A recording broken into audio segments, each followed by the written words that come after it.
ዳግመኛም ጌታ ኢየሱስ የዓለም ብርሃን እኔ ነኝ፣ የተከተለኝ ወደ ጨለማ አይሄድም የሕይወት ብርሃን ያገኛል እንጂ ብሎ አስተማራቸው። ፈሪሳውያንም ራስን በራስህ ታመሰግናለህን? ምስክርነትህ እውነት አይደለም አሉት።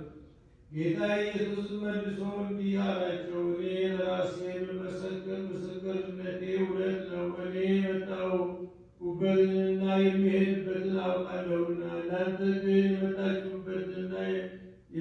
የመጣችሁበትንና የምሄድበትንም አታውቁም።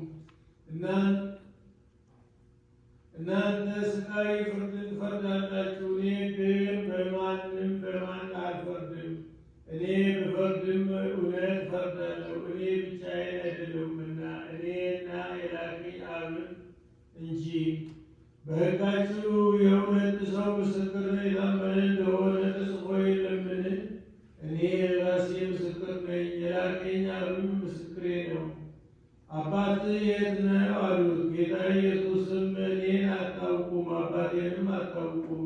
እኔንስ ብታውቁ አባቴን ባወቃችሁት ነበር ብሎ መለሰላቸው።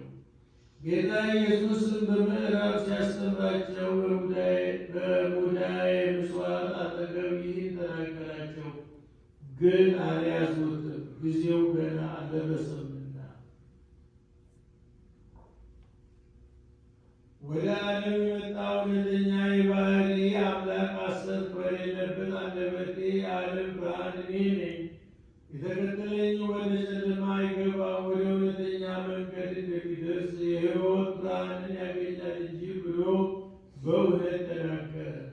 በዓለም ላይ እስከ መጨረሻ ድረስ በታላቅ ብርሃን ጌትነቱ የገለጠ እኛንም ልዩ ወገኖች ስንሆን ስለ ስሙ እርሱን ወደ ማወቅ የሳበን ከባሕሪ አምላክ የተገኘ አርአያ በእውነት አንተ የዓለም ብርሃን ነህ። በጨለማና በሞት ጥላ ውስጥ ለምንኖር ለእኛ የእውነቱን ብርሃን አበራለን።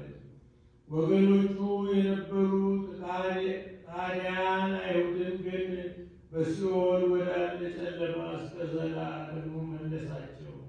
እነሱም ሕጉን ጣሉ፣ ትምህርቱንም አልተቀበሉትምና የሞት ፍርድንም ፈረዱበት። እኛ ግን የከበረ ስሙን ከፍ ከፍ እናድርግ፣ ያለማቋረጥም እናመስግነው። መድኃኒታችን ክርስቶስ መጥቶ ሰው ሁሉ መከራ ተቀበለ፣ በመከራውም ፈጽሞ አዳነን።